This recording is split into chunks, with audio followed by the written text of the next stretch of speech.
एक गांव में 3 भाई थे। तीनों साथ में बात तो करते थे, मगर वह तीनों के घर अलग थे।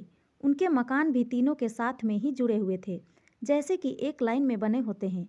पहले भाई की दीवार दूसरे भाई की दीवार से जुड़ी थी और तीसरे भाई की दीवार दूसरे भाई की दीवार से जुड़ी हुई थी। वह तीनों भाई अलग अलग काम करते थे। उनके सभी के खेत भी अलग अलग थे। बड़े भाई को कुछ कम मिला था, मगर दोनों छोटे भाई को अच्छा मिला था। बड़े भाई को इस बात का गम नहीं था, मगर जो हुआ था वह सोचकर बहुत परेशान हो जाते थे। वो जीवन में धन को महत्व नहीं देते हैं, बल्कि उनका मानना था कि धन सिर्फ जीविका को चला सकता है, मगर जीवन में अच्छे संबंध को नहीं बना सकता। लेकिन दोनों छोटे भाई इस बारे में गलत ही सोचते थे। उनका मानना था कि धन ही सब कुछ है।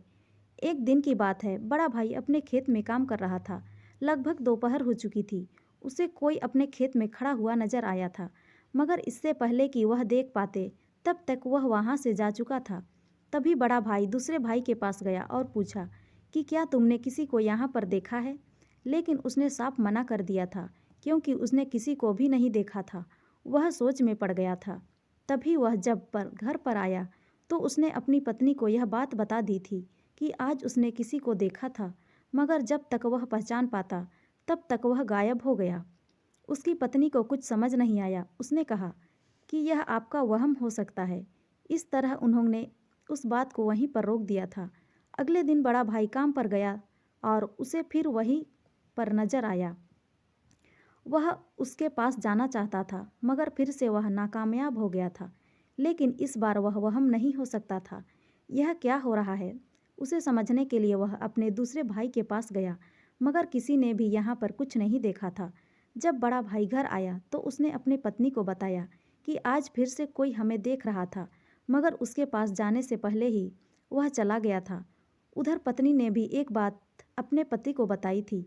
जब वह अपने घर में काम कर रही थी तो दूसरे कमरे में रोशनी नजर आई थी। उस रोशनी को देखने के लिए वह अंदर गई तो कुछ भी नजर नहीं आया था। मगर मुझे अच्छे से याद है कि उस समय बिजली नहीं थी और फिर भी कमरे में रोशनी थी। जब देखा तो कुछ भी नहीं था। पता नहीं हमारे साथ ऐसा क्यों हो रहा था।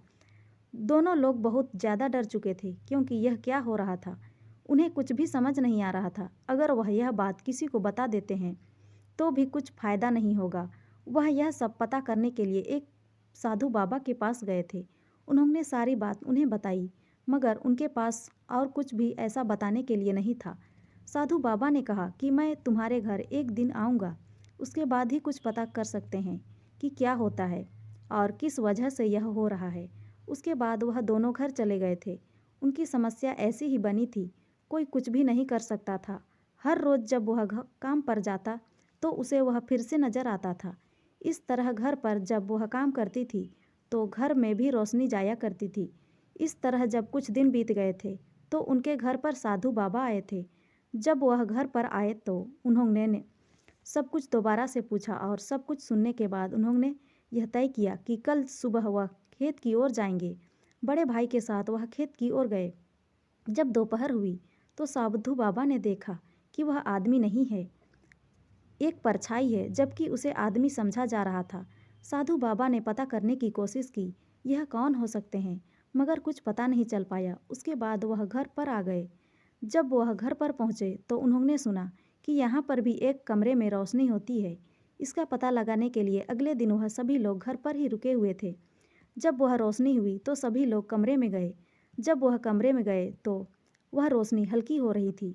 उस रोशनी की चमक कमरे में के फर्श से आ रही थी।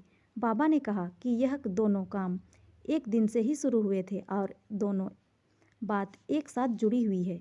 वह परछाई यही कहना चाहती है कि तुम्हें अपने घर में देखना चाहिए, क्योंकि इस कमरे से रोशनी निकल रही थी। तुम्हें यहाँ पर खोद कर देखना चाहिए, तभी इस बात का पता चल पाएगा। उसके बाद उस जगह को खोदा गया, लेकिन यह बात किसी को भी नहीं बतानी थी, इसीलिए उस वक्त वही लोग वहीं पर थे। जब बहुत ज़्यादा खोदा गया तो उसके बाद उसमें कुछ पुराने घड़े रखे हुए नजर आए। उन्हें निकाल कर देखा तो उनमें बहुत हीरे जवाहरात रखे हुए थे। यह काम उनके शायद दादाजी ने किया होगा। यह रोशनी उन्हें इस धन के पास लाना चाहती थी, जिससे उन्हें जीवन में कोई परेशानी ना हो। इस तरह इस समस्या का हल हो गया था।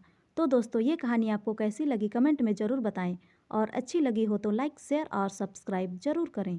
धन्यवाद।